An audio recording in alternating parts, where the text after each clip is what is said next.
Hello students, my self कीर्ति और मैं आपकी वेबिनार की टीचर एक नए टॉपिक के साथ आपके यहाँ फिर से प्रस्तुत हो गई। चलिए आइए, मेरा आज का टॉपिक है manufacturing industries. First of all आपको मैंने जितने भी वेबिनार्स के टॉपिक्स मैंने आपको बता दिया, तो उसमें मैंने सबसे पहला पॉइंट आपको यही बताया है कि जो भी मैं आपको पॉइंट पढ़ाऊँ या आप भी अपने से पढ़ रहे हो तो सबसे पहले पॉइंट को क्लियर करिए कि पॉइंट कहना क्या चाहता है। ओके, तो first of all we have to consult what is manufacturing industries. Industry तो आप लोग समझ रहे होंगे कि इंडस्ट्रीज मीन्स कारखाना जिसमें लोग बड़े बड़े चीजों के निर्माण करते हैं, बहुत हाईली में, बहुत ज्यादा तरीके से। ठीक है, जैसे मान लीजिए जो हैंड से या हाथों से जो बनाते हैं वो बहुत कम कम कम बन पाता है। खुद आप समझ जाओ, दो हाथ है, दो हाथ से कितना काम हो पाएगा? बिल्कुल नहीं। बट मशीन क्या है? मल्टी हैंड्स, यानी ढेर सारे हाथ इकट्ठे सारा काम कर रहे हो। सोचो, जस्ट इमेजिन, समझ जाओ। आप एक बिस्किट फैक्ट्री में चले जाओ और जो चीज़ आपको पसंद हो, जो बिस्किट आपको क्रीम वाले, चॉकलेटी हो गए, बिना चॉकलेटी हो गए, आप एक बार इंडस्ट्रीज में घुस जाओ या तो आप चॉकलेट वाले इंडस्ट्रीज में घुस जाओ और आप इमेजिन नहीं कर पाओगे बच्चों, जो हाथ से एक सामान बनता है, एक एक सामान टाइम लगता है, वो इंडस्ट्रीज एक बार में आपको करोड़ों सामान दे देगी। समझ जाओ, इंडस्ट्रीज ये काम करती है। जैसे आप मान लो कढ़ाई में, छोटी सी कढ़ाई में थोड़ा सब्जी बनता है, तो जो थोड़ा सब्जी है वो हैंडलूम यानी कि हाथों से बनाया गया। ठीक, जो बड़े पैमाने, जैसे आप शादी ब्याह में जाते होंगे ना, शादी वगैरह में कुछ फंक्शन अटेंड करने, तो उसमें लार्ज स्केल में कैसे बनता है? एक बड़ा सा भगोना ले लेते हैं सब, स्टार्ट उसी में बनाना स्टार्ट कर देते हैं, तभी ना आपको लार्ज स्केल में ढेर सारा ठूसने को मिल जाता है। हाँ बच्चों, ठूसना आई मीन खाना। ओके, नए नए वर्ड्स तो आप हर लैंग्वेज में सीखें। तो मैन्युफैक्चरिंग इंडस्ट्रीज यानी कि इंडस्ट्रीज में किस तरह से मैन्युफैक्चर किया जाता है, किस तरह से किसी वर्ड या किसी चीज को प्रोड्यूस किया जाता हो इन अ हाईली लेवल। ओके, सबसे पहले मैन्युफैक्चरिंग इंडस्ट्रीज आपको मैंने बता दिया कि इंडस्ट्रीज में मैन्युफैक्चर यानी कि छोटे से छोटे सामान को उसको बड़े चीज में बनाना। ठीक है, जैसे एक वुल है, ठीक है, एक धागा है, एक धागा से हम लोग क्या बोलते हैं? स्वेटर बना लेते हैं, ड्रेसेस बना लेते हैं, है ना। एक प्लास्टिक से हम बॉटल बना लेते हैं, एक प्लास्टिक का हम लोग चेयर बना लेते हैं, एक प्लास्टिक का टेबल बना लेते हैं।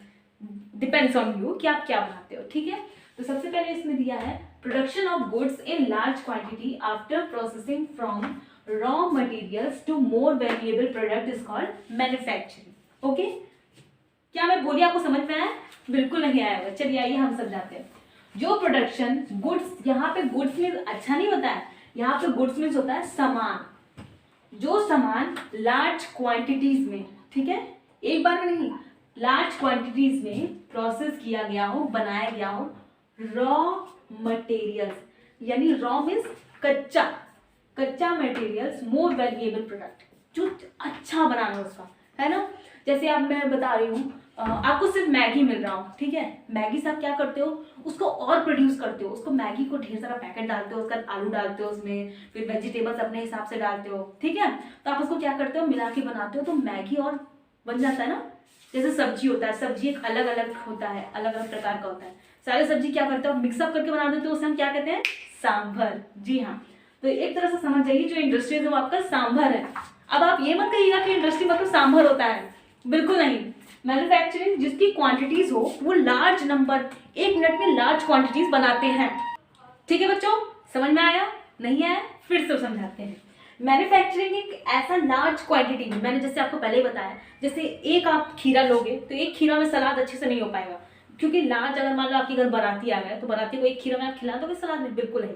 तो large quantity of cucumber means खीरा, तो आप खीरा इतना लोगे जितना आपके घर पे गेस्ट आए हो या बाराती आए हो, है ना, उसी हिसाब से लोगे। तो उसको लार्ज क्वांटिटी ऑफ, देखिए लार्ज क्वांटिटी यानी बहुत बड़े पैमाने पे, ठीक है, large quantity after processing raw materials यानी कि कच्चा माल। जैसे आप सरसों के दाने देखे होंगे, मस्टर्ड ऑयल, है ना, मस्टर्ड सीड देखे होंगे, आगे छोटे छोटे दाने होते हैं, है ना, उस दाने से क्या क्या चीज बनता है? तेल बनता है ना। सरसों का तेल जो आप सब्जी में डालते हो, जो आप बालों में लगाते हो, बहुत कम लोग होंगे जो लगाते हो, बट जो विलेजेस होते हैं ना, जो विलेज में अभी भी रहते हैं, वो भी सरसों का तेल लगाते हैं।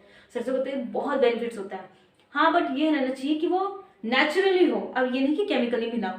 ठीक है, चलिए मैं टॉपिक से भटक रही हूँ। तो raw material to more valuable product, more उसकी वैल्यूएबल, है ना। जैसे मान लीजिए आप सरसों के बीज हो गए, तो सरसों के बीज आप तड़का लगाने के लिए यूज कर सकते हो, है ना। रॉ में जैसे मान लीजिए आपका आम आएगा, है ना, आम का अचार बनता है और गाजर का बनता है, मूली का बनता है, तो ये सब क्या करते हैं, सब आम को रखे रहते हैं या ये सब चीज़ों को रखे रहते हैं और फिर बाद में उसका अचार बना के लॉन्ग लिव, लंबा चले। तो आम तो एक आम नाम हो गया, लेकिन अब उसका प्रोडक्ट बन रहा है तो वो क्या बन गया, वो अचार, पिकल, है ना। तो ये जो इंडस्ट्रीज है वो उसका एक नया नाम दे देता है, नया इंडस्ट्रीज, नया नाम, फेम, है ना। जैसे मैंने आपको पहले ही बता दिया था, थ्रेड से क्या करते हैं, सब एक ड्रेस बना देते हैं, एक कपड़ा बना देते हैं। जैसे मान लीजिए आपका कहीं कपड़ा फटा होता है, उसको सिल देते हैं, तो क्या करता है, ज्वाइन कर देता है ना, तो उसका नया नाम दे देता है कि ड्रेसेस होते हैं, सूट होता है। वरना आप सिर्फ एक कपड़ा लेने जाओ तो क्या वो किसी का नाम देता है कि सूट है, कि स्कर्ट है, कि टॉप है, नहीं ना। तो वो बनता है, वो जो बनता है वो कहाँ बनता है, इंडस्ट्रीज, ओके, कारखाना जिसे हम हिंदी में कहते हैं। तो किसी भी चीज को उसका एक नया फेम देना, नया नाम देना, ठीक है, वैल्यूएबल, उसको वैल्यू बढ़ाना, product is called manufacturing. Manufacturing हम उसी को कहते हैं। तो मैन्युफैक्चरिंग आपको समझ में आ गया, नया नाम, नया फेम के साथ एक नया डिस्कवरी करना एक तरह से किसी भी थिंग्स का, तो उसको हम मैन्युफैक्चरिंग इंडस्ट्रीज कहते हैं, ठीक है। इंडस्ट्रीज तो आप जहां वो बनता है और मैन्युफैक्चर उसको नया नाम दे देना, ओके। जैसे मान लीजिए आप जब तक जन्म लेते हैं तो आपका नाम नहीं रहता, आपको नाम जब दिया जाता है तो आपको क्लास में आपके नाम से जाना जाता है ना। उसके बाद धीरे धीरे आपका काम से जाना जाता है कि आप, आपके नाम से आपका काम जाना जाता है कि आप कितने काम वाले हो, है ना, कितना आपकी क्वालिटीज एंड डिसक्वालिटीज है, ये सब चीजें।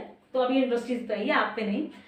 इंडस्ट्रीज पे एक और मेन पॉइंट्स है जो बहुत बड़ा इकोनॉमिक ग्रोथ करता है। अब आप सोचेंगे इकोनॉमिक कैसे ग्रोथ करता है, बिल्कुल करता है। जैसे मान लीजिए एक इंडस्ट्री ढेरों ड्रेसेस बनाती है, ठीक है, वो ड्रेसेस जितने भी इंडियंस लोग हैं उनको बहुत पसंद आता है, ठीक। एक विदेशी आके उस ड्रेस को देख लेता है तो उसको भी वो ड्रेस पसंद आता है, तो वो क्या काम करेगा, अपने देश में जाएगा, इंटरनेशनल होके अपने देश में जाएगा, उसका कहेगा कि मैंने वहाँ इस तरह के ड्रेसेस देखे। तो वो जो इंटरनेशनल वाले रहेंगे वो इंडिया में आएंगे और हमसे कहेंगे कि हमारे ड्रेस हमारे देश को बहुत पसंद आया, तो मैं इसको खरीदना चाहता हूँ, ठीक। तो ये क्या हो गया, इकोनॉमिक ग्रोथ हो रहा है, यानी कि वो ड्रेसेस का डिमांड अब इंटरनेशनली भी हो रहा है, तो इसमें क्या हो गया, आपका इकोनॉमिक ग्रोथ हो गया, बिल्कुल हो गया। तो इकोनॉमिक ग्रोथ भी इंडस्ट्रीज में बहुत मेन इंपॉर्टेंट पॉइंट्स है, ठीक है। तो आप इसको भी ध्यान रखिएगा। जैसे मान लीजिए मैन्युफैक्चरिंग इंडस्ट्रीज में मैंने आपको मैन्युफैक्चरिंग का तो डेफिनेशन बता दिया, बट एक और इम्पॉर्टेंट है जो कि मैंने आपको बता ही दिया था कि वो क्या करते हैं, स्ट्रेंथ ऑफ मेजर, आपको मेजर करते हैं इकोनॉमिक ग्रोथ के, कि आप मेजर करिए कि ये चीज कितना इंपॉर्टेंट है, ठीक है। अब जैसे नेक्स्ट आप देख लीजिए इंपॉर्टेंट ऑफ मैन्युफैक्चरिंग। अब मैन्युफैक्चरिंग के लिए क्या क्या चीज इंपॉर्टेंट होता है। So first of all, export of manufacture good brings foreign exchange. जैसे कि मैंने आपको पहले ही बता दिया कि क्या करते हैं, एक्सपोर्ट, एक्सपोर्ट मीन्स आयात निर्यात होता नहीं है, यानी कि एक देश से दूसरे देश को कुछ चीजें, कुछ सामान जाते हो, एक देश से दूसरे देश को ट्रांसफर होना, जैसे आपका ट्रांसफर होता है ना, स्कूल टू स्कूल ट्रांसफर होता है, घर से आप ट्रांसफर होते हो, ऑफिस से आप ट्रांसफर होते हो, एक सीट से दूसरी सीट के बीच आप हटते हो, एक सीट से दूसरी जगह आप चले जाते हो, तो उसे हम ट्रांसफर कहते हैं। तो एक्सपोर्ट भी एक तरह से ट्रांसफर है, किस चीज का, मैन्युफैक्चर का। मैन्युफैक्चर किसे कहते हैं हम, थिंग्स, यानी सामान, सामान किसको इस लैंग्वेज में हम कहते हैं गुड्स, ठीक है। गुड्स यानी आपका मटेरियल, आपका सामान, थिंग्स। तो export of manufactured good brings foreign exchange. Foreign exchange में इंटरनेशनली वो आपको कहा जाना है फॉरेन, यानी इंटरनेशनल, इंटरनेशनली विदेश में फॉरेन एक्सचेंज, यानी कि देश से विदेश में जा रहा हो, तो इसमें हमारा क्या होगा, इकोनॉमिक ग्रोथ, ठीक है। हमारे इसमें क्या बढ़ेगा, इकोनॉमिक ग्रोथ। और इकोनॉमिक ग्रोथ हमारे इंडिया के लिए बहुत अच्छा है ना, हमारे लिए बढ़ेगा। हमसे कोई देश, दूसरा देश खरीदेगा तो हमें क्या मिलेगा, मनी। तो मनी हमारे लिए जरूरत है कि नहीं है, बिल्कुल है। मनी के लिए ही आप काम करते हैं, मनी के लिए हमें काम करते हैं, लेकिन हम काम करते हैं आपको और अच्छे से समझाना, ताकि आप स्कूल में जाएं और उस लेवल का आप आराम से लिख सके। तब आप आके कहेंगे कि मैंने कहाँ सीखा, गुरु शिष्य वेबिनार में सीखा, ओके। नेक्स्ट है आपका transforming raw material into wide variety. जैसे देखिए मैंने आपको इसमें बताया था, जो कच्चा सामान यानी एक अकेला, एक बंडल में आप एक लकड़ी अलग कर दो तो वो एक अलग माने कहलाता है, लेकिन वो लकड़ी एक बंडल में आप कैचअप कर दो या उसे बांध दो तो आपको क्या होगा, बंडल्स, यानी कि वो एकजुट है, एकता में है ना। तो उसको कोई काट नहीं सकता, उसको कोई तोड़ नहीं सकता, लेकिन एक अकेला तो तोड़ देंगे, है ना। तो ये जो है आपका ट्रांसफॉर्मिंग रॉ मटेरियल, जो एक कच्चा सामान है उसको क्या करते हैं, वाइड वैरायटीज, उसकी वैरायटीज बना देते हैं। जैसे कि फर्स्ट ऑफ ऑल आपका थ्रेड से मैं बताती हूँ, धागे से ही बताती हूँ, एक वुल से बताती हूँ, एक स्वेटर का बताती हूँ। स्वेटर देखो आप कितने टाइप के होते हैं, एक बस घुसा लो पहन लो, है ना, एक होते हैं आप जैकेट टाइप पहन लो, है ना। तो आपकी टाइप्स हो गए, वैरायटीज। ड्रेसेस भी बहुत वैरायटीज के होते हैं, कुछ आपके क्रॉप टॉप हो गए, कुछ आपके फ्लोर वाले हो गए, फ्लर वगैरह। Furnished goods and high values, उसकी वैल्यूज क्या हो जाती है, बढ़ जाती है। जितना आप आजकल देखो ना, कितना तो ट्रेंड चला है आपका, जितना नया ड्रेसेस पहनो उतना आपको वैल्यूएबल, बहुत अच्छा आपको कहा जाएगा कि हाँ this is a high society, है ना। आप तो हालांकि आप बहुत जानकार हैं ही, तो उसकी वैल्यू क्या हो जाती है, उसकी वैल्यू और इंक्रीज लेवल में पहुंच जाती है, ठीक है। तो उसकी वैल्यू क्या हो गई, जो लोअर थी यानी कि एक सिर्फ स्कर्ट बेचते थे, वो स्कर्ट का वैल्यू क्या हो गया, थोड़ा सा उसमें डिजाइन डाल दिए, थोड़ा सा मोती डाल दिए, तो उसमें क्या हो गया, इसकी वैल्यू और क्या हो गई, फर्निश्ड, यानी कि उसको और अच्छे से डेकोरेट कर दिया गया और अच्छे से सजा दिया गया, तो उसकी वैल्यू क्या हो गई, इंक्रीज हो गई। और यही चीज मान लीजिए अगर फॉरेन में चली गई तो उसकी वैल्यू और इंक्रीज हो जाएगी। Because of that internationally peoples are like their varieties. Okay, ना समझ में आया बच्चा प्लीज कमेंट करो आप, मैंने आपको बेझिझक छोड़ दिया, आप फ्री हो एकदम, कमेंट करो जितना हो सके। आपको ना समझ में आया तो आप मुझसे पूछो बिल्कुल आराम से, आपको नहीं समझ में आएगा मैं आपको 10 बार समझाऊंगी, लेकिन आप मजाक मत करना मेरे साथ कि नहीं मैम मुझे आप बताते रहो। आपको भी समझना है, पढ़ने के लिए आपको दिमाग के साथ एकदम फोकस करना पड़ेगा, जो मैं आपको समझा रही हूँ उसको समझना पड़ेगा, ठीक है। तो आपको ना समझ में आया तो प्लीज कमेंट करो और आप मुझे बताओ कि मैम मुझे ये चीज में डाउट है, तो आप मुझे क्लियर कर दो, मैं उस पर फिर टॉपिक लेकर आपको बिल्कुल अच्छे से क्लियरेंस के साथ समझाऊंगी। ओके, तो यहाँ तक मैंने बता दिया कि आपको मैन्युफैक्चरिंग इंपॉर्टेंट है, ये सब चीज़ें एक तरह से ये दोनों बहुत इंपॉर्टेंट है। ओरिजिन में बता ही दिया, और उसकी वाइड वैरायटी यानी कि वैरायटी उसके साथ देखा जाता है कि आप कितने वैरायटी में उसको बेच रहे हो, कितने वैरायटीज का आप उसको बना सकते हो। जैसे आप बिस्किट की देख लो, बिस्किट की वैरायटीज होते हैं ना, एक चॉकलेट वाले होते हैं, एक बिना चॉकलेट वाले होते हैं, एक में स्माइली बन जाता है तो उसकी वैरायटी अलग हो गई, है ना। चॉकलेट्स में आप देख लो, नेस्ले का अलग होता है, गुड डे, सॉरी ये तो मैंने बिस्किट बता दिया। चॉकलेट्स में आपके नेस्ले हो गए, और मैंगो हो गए, कच्चा मैंगो, पक्का मैंगो, और उसमें पता नहीं क्या क्या चूना पत्थर, पल्स टॉफी जिसमें आप कहते हैं, अंदर पता नहीं कैसे पाउडर टाइप डाल देते हैं, तो एक अलग अलग वेराइटीज हो गए ना। तो ये वेराइटीज कहाँ प्रोड्यूस होते हैं, इंडस्ट्रीज में, ठीक। और उसी जो वेराइटीज होते हैं उसे हम मैन्युफैक्चरिंग कहते हैं, ठीक। इंपॉर्टेंट मैंने आपको बता दिया। अब मैंने आपको नेक्स्ट बताना है कि जैसे मैंने आपको मैन्युफैक्चरिंग बता दिया, इंपॉर्टेंट बता दिया, अब नेक्स्ट है आपका एक्सपोर्ट। मैंने आपको बता दिया इंडस्ट्रियल लोकेशन। इंडस्ट्रियल लोकेशन में जैसे मान लीजिए लोकेशन वाइड वेराइटीज हो गए, जैसे मान लीजिए आप किस तरह से किस जगह पे कितना एक्सपोर्ट कर रहे हो, कितना इंपोर्ट कर रहे हो, कितना उसको फ्लरिस्ट कर रहे हो, है ना, कितना आप उसको डिफाइन कर रहे हो, कितना मार्केट में उसका वैल्यू उसका इंक्रीज कर रहे हो। इंडस्ट्री भी बेस करता है। जैसे मान लीजिए कोई इंडस्ट्री स्मॉल लेवल का चीज ग्रो कर रहा है, स्मॉल लेवल, जैसे मान लीजिए वो सिर्फ एक शॉर्ट टॉप से प्रोड्यूस कर रहा है आम इंसान के लिए, तो उसकी वैल्यू क्या हो गई, थोड़ी लोअर हो गई ना। बट वो नेक्स्ट इंडस्ट्री स्कर्ट के साथ टॉप भी कर रहा हो तो उसकी वैल्यू क्या हो गई, ऑटोमेटिक इंक्रीज हो गई। तो मार्केट उसको पूछेगा, क्योंकि वो क्या करेगा, नए नए वैरायटीज का बनाएगा ड्रेसेस, है ना। तो उसको क्या हो गई, इसकी वैल्यू इंक्रीज हो गई ऑटोमेटिक। तो मार्केट में किसको पूछा जाएगा, सेकेंड वाला इंडस्ट्री। तो इंडस्ट्री में भी मॉडर्न होता है, इंडस्ट्री में भी सब लोग स्टार्ट कर देते हैं बच्चा कि कैसे हम अवेलेबिलिटी करें, कैसे हम कैपिटल ऑफ गुड्स को स्टार्टअप करें। अब नेक्स्ट आपका आता है, हालांकि इसमें बहुत टॉपिक है बट जो इंपॉर्टेंट है वही मैं बस आपको बता रही हूँ, बाकी आपको उसको फुल डिटेल में और फुल पॉइंट्स के साथ आपको चाहिए तो आप प्लीज मुझे बता ही दिया मैंने कि आप मुझे कमेंट करके बताओ। तो नेक्स्ट स्टेज में मैंने लिखा नहीं है बट आपको मैं बता दूं, agro based industries. Agro based industries उसे कहते हैं जो एग्रीकल्चरली बेस्ड हो, यानी कि खेती से बेस्ड हो, है ना। खेती से, अब ये मैं नहीं कह रही हूँ कि सिर्फ खेती से ही बेस्ड हो। जैसे मान लीजिए कुछ ऐसी चीजें होती हैं जो खेती के लिए मशीनरी का भी काम करती है ना, उसमें मशीन लगता है ना, बिल्कुल सही, मशीनरी में उससे भी काम होता है। जैसे मान लीजिए एक आम इंसान जो खेती कर रहा हो, सिर्फ एक अकेला इंसान हल लेके स्टार्ट हो गया हो, तो क्या वो एक दिन में पूरा खेती कर पाएगा वाइड वैरायटी? बिल्कुल नहीं कर पाएगा, उसको बहुत टाइम लगेगा। बट एक तो मशीन उसके साथ आ जाए, ट्रैक्टर आ जाए या कुछ हाईली इक्विपमेंट्स आ जाए जो आराम से पूरा खेती कर सके वाइड वैरायटीज में, तो उसको क्या होगा, जो टाइम वो एक दिन में बस एक लाइन ही बस खेत जो पाता है, तो वो एक दिन में पूरा खेत आराम से सीड वगैरह डाल डूल के पानी वानी डाल के एकदम अच्छे से एक दिन में उसका हो जाए, है ना। तो इसमें क्या हुआ, लेवल कुछ इंक्रीज हुआ, एक अकेला इंसान बिना मशीनरी के और एक अकेला इंसान मशीनरी के भी, हुआ ना, हुआ कि नहीं हुआ, बिल्कुल सही। हाँ मैं समझ गई कि आपको समझ में आ रहा है, बट ये बात है कि आपको ये चीज़ समझना है कि किस तरह से वो हाईली इक्विपमेंट्स के साथ कितना लार्ज वेराइटीज में वो करता है। नेक्स्ट है आपका, जैसे मान लीजिए टेक्सटाइल्स, मैंने आपको बता दिया, कॉटन टेक्सटाइल्स आपको बता दिया, मैं बताऊंगी आपको नेक्स्ट टॉपिक में। तो मैंने आपको इंपॉर्टेंस बता दिया मैन्युफैक्चरिंग के। अब आपका नेक्स्ट टॉपिक है problem that cotton industry is facing nowadays.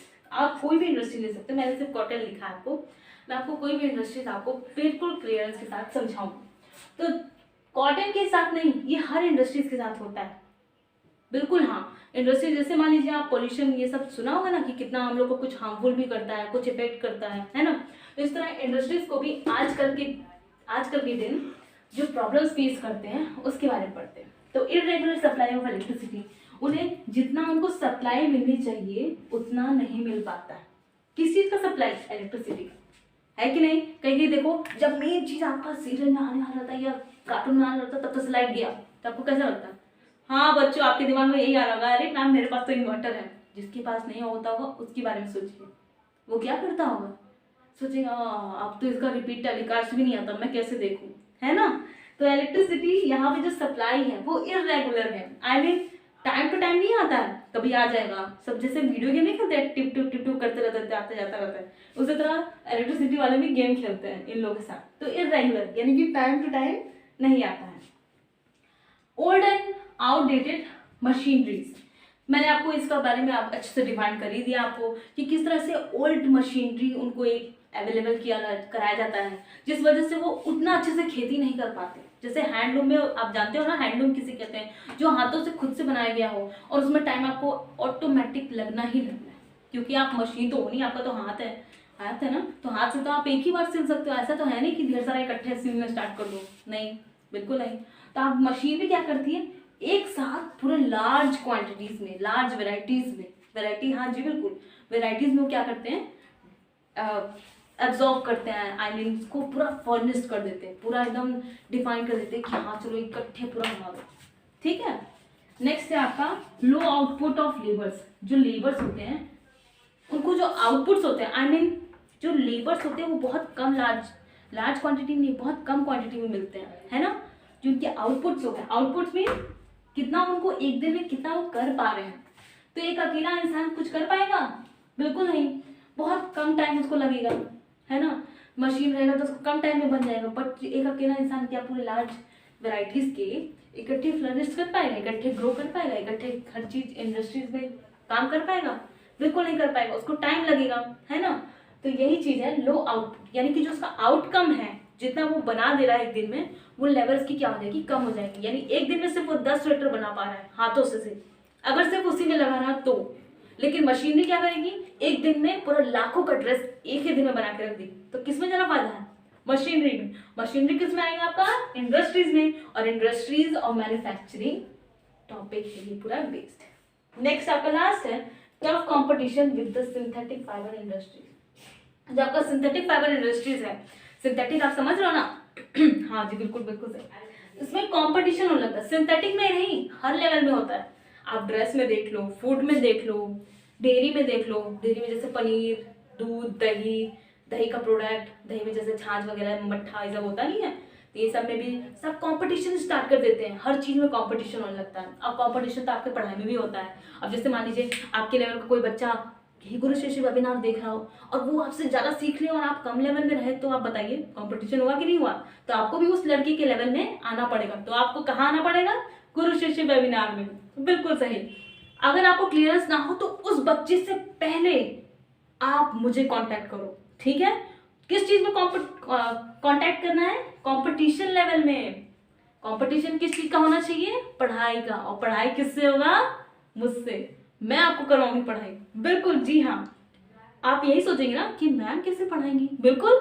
आप मुझे कमेंट करो, आप मुझे मैसेज करो कि मैम मुझे ये चीज समझ में नहीं आ रहा, आप मुझे मेरे दोस्त से पहले मुझे बताओ, मैं आपको बिल्कुल बता दूंगी, उस दोस्त को भी बता दूंगी और आपको भी बता दूंगी, लेकिन आपका आईक्यू कैसे बढ़ेगा? इसको समझ के, इसको समझने के लिए आप कहाँ आ पाएंगे? मेरे पास। मेरे पास नहीं, गुरु शिष्य वेबिनार में आएंगे, उसके बाद सारे टीचर आपके लिए अवेलेबल हैं। सब टीचर आपको एक से बढ़कर एक टॉपिक्स देंगे और आपको अच्छे से समझाएंगे, है कि नहीं? आप बिल्कुल विजिट करिए इस पे, फीडबैक जरूर दीजिएगा at gurushishwebinar.com पे। See you again, hope you like the session. Okay, bye.